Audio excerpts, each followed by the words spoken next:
సంతోషంగా ఉన్నవారు చేద్దాం హల్లెలూయా. సంతోషంగా లేని వారు చేద్దాం హల్లెలూయా.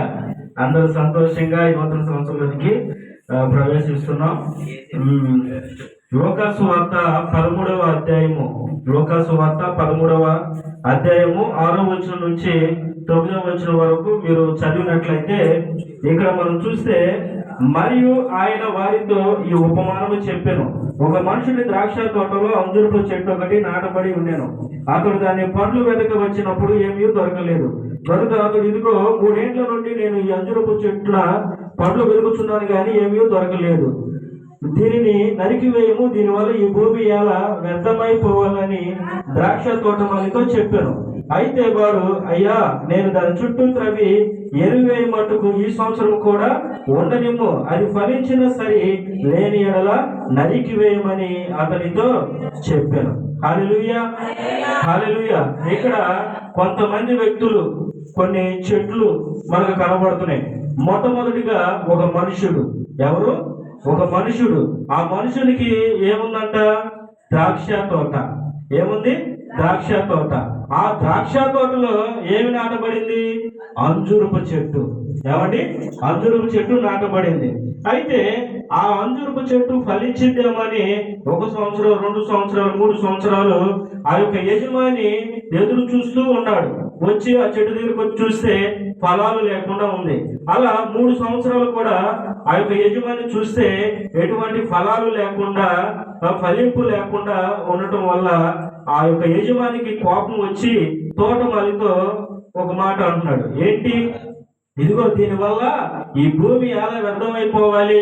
3 సంవత్సరాల నుంచి నేను ఎదురు చూస్తున్నాను. ఈ చెట్టు ఫలించిందేమో, ఫలాలు ఇచ్చిందేమో అని నేను ఎదురు చూస్తుంటే ఒక్క ఫలాన్ని కూడా ఇవ్వట్లేదు. కాబట్టి దీనివల్ల ఏమి ప్రయోజనం లేదు. దీన్ని నరికి వేసి అగ్నిలో పడవేసేయి. దీని ప్లేస్ లో మరొక చెట్టుని మనము నాటవచ్చు. అంటే ఆ తోటమాలి అంటాడు, అయ్యా, నేను 1 సంవత్సరము నాకు అవకాశం ఇవ్వు, ఎరువు వేసి చూద్దాము, ఫలించిందా సరి, లేకపోతే నేను ఆ చెట్టుని నరికేసేస్తానయ్యా, నీ మాట ప్రకారమే చేస్తానంటే ఆ తోటం, ఆ యజమాని అక్కడి నుండి వెళ్ళిపోవటం అనేది జరిగింది. ఇక్కడ యజమానుడు వచ్చేసరికి తండ్రి అనే దేవుడికి సాదృశ్యంగా ఉన్నాడు. ఆ యొక్క ద్రాక్ష తోట వచ్చేసరికి దేవుని సంఘానికి సాదృశ్యంగా ఉంది. ఆ అంజూరపు చెట్టు నీకు, నాకు, మనకి సాదృశ్యంగా ఉంది. ఏమంటే తోటమాల వచ్చేసరికి యేసుక్రీస్తు ప్రభు వారికి సాదృశ్యంగా ఉంది. యేసుక్రీస్తు ప్రభు వారు, తండ్రి అనే దేవుడు మనము ఒక సంఘంలో మనల్ని నాటాడు. నాటినప్పుడు మనల్ని ప్రతి సంవత్సరం కూడా ఆయన మనల్ని పరీక్షిస్తున్నాడు, పరిశోధిస్తున్నాడు. మనం ఫలాలు ఇస్తామేమో, మనము మారు మనసు పొందుతామేమో, రక్షణ పొందుతామేమో, బాప్తిజం పొందుతామేమో అని తండ్రి అనే దేవుడు ప్రతి సంవత్సరం కూడా మనల్ని గమనిస్తున్నాడు. ఏమండి? అయితే మనలో ఏమి లేదంట? ఫలింపు లేదు, మారు మనసు లేదు, రక్షణ లేకుండా సంవత్సరాలు గడిచిపోతున్నాయి.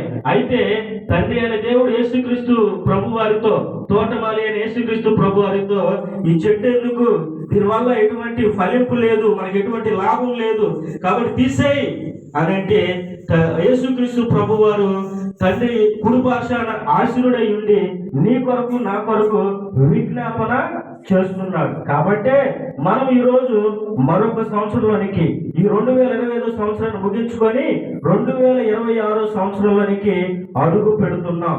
దానికి కారణం ఎవరయ్యా అంటే యేసుక్రీస్తు ప్రభువారు. నీ పక్షాన, నా పక్షాన, మన పక్షాన తండ్రి అయిన దేవునితో ఆయన ఏం చేస్తున్నాడు తెలుసా? విజ్ఞాపన చేస్తున్నాడు. అయ్యా, ఈ యొక్క సంవత్సరం చూడయ్యా, ఈ యొక్క సంవత్సరం అవకాశం ఇవ్వు. ఆమె మారిద్దేమో, అతడు మారుతాడేమో, అతడు నన్ను నమ్మి బాప్తిజం పొందుతాడేమో, మంచిగా ఫలాలు ఇస్తూ పరిశుద్ధంగా, పవిత్రంగా, యథార్థంగా, నీతిగా, న్యాయంగా, ధర్మంగా ఆ వ్యక్తి జీవిస్తాడేమో. ఒక్కసారి అవకాశం ఇయ్యా, ఒక్కసారి నేను ఎరువు వేస్తాను, వాక్యం ద్వారా అతడు ఫలాలను ఇస్తాడేమో, ఒక్కసారి అవకాశం ఇవ్వని ఆయన ప్రార్థన చేయబట్టే ఇదిగో 2026 సంవత్సరాన్ని చూడగలుగుతున్నాం. కాబట్టి 2026 సంవత్సరంలో ప్రవేశించి నీవు రక్షణ పొందిన వాళ్ళు పరిశుద్ధత, పవిత్రత కలిగి జీవించే బిడ్డలుగా ఉండాలి.